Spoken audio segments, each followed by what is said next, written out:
我哋做粵菜，咁粵菜個精神就係兩個字嘅啫，新鮮。咁所以我哋係應該買一啲喺本地最新鮮嘅嘢，就係去個市場度買啦。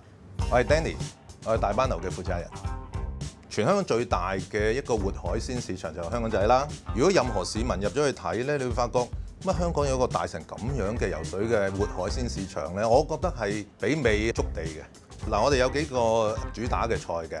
花雕蟹啦嚇，就係我哋主打嘅菜，咁所以咧就一定要用花蟹，因為佢好鮮甜。聖子啦，有時有啲靚魚嘅，譬如話紅斑啊、臘腸斑啊，咁我哋會買啲海魚啦、蜆啦、琵琶蝦啦。我自己最中意當然係雞油花雕蟹啦，即係基本上係食唔厭啊！好多客人都係有咁嘅感覺。一個餐最中意咧係你要記得佢個味道啊嘛，即係你食完咗之後，隔咗2日我仲記得嗰一日嗰個餸嗰個味道，我想再翻嚟食。雞油花雕蟹係做到呢一個效果嘅。雞油花雕蟹其實好多餐廳都有嘅。點解啲客人會比較中意喺我哋度食咧？第一，我哋係自己揾人去個市場度揀咗第一手最靚嘅蟹，咁所以咧喺個貨源上邊咧係有分別啦。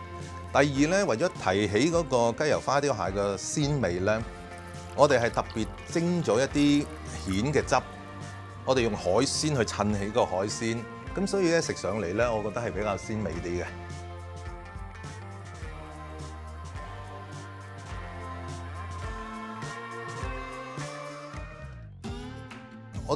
我哋餐廳都希望用返本土嘅品牌啦，咁所以一開始我哋已經係去走訪呢啲本地醬園，睇下佢哋有啲咩靚嘢啦。大媽係一個好多年嘅醬園，咁有幾樣嘢係特別好嘅，咁我哋已經開始同佢合作啦。豆豉啦，人人都曬豆豉，我哋唔係好明點解啲豆豉特別好味。佢嗰個鹹檸檬啦，嗰個鹹檸檬已經變咗係我哋餐廳嘅一個名菜啦。因為好多人唔識欣賞個鹹檸檬嘅。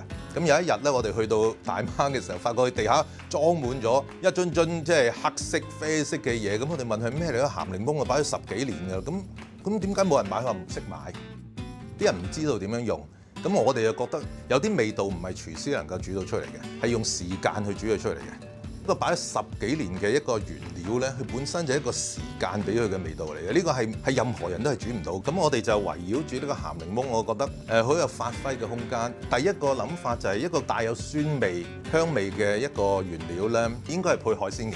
因為你要太強嘅酸味，你要走去配一個肉餐係唔係好夾嘅。咁我哋就先理解咗鹹檸檬個特性，跟住咧我哋就揾海鮮去配。我試過晒㗎啦，蟹啊、魚啊。但係最好嘅咧就係聖子，因為聖子本身咧佢個密度緊啊，你咬入去係一個口感嘅。咁佢密度緊嘅時候咧，先能夠承受到鹹檸檬嗰種我哋英文叫 pungent， 即係一種比較搶少少嘅味。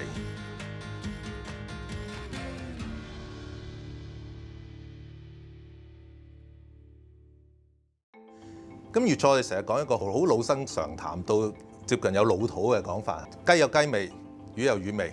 但係你今日睇翻咧，其實又唔係好多餐廳係做緊雞有雞味、魚有魚味嘅喎。咁我哋粵菜其實點解我哋要蒸咧？就係要保存佢嗰個原味啊嘛。點解我哋要快炒咧？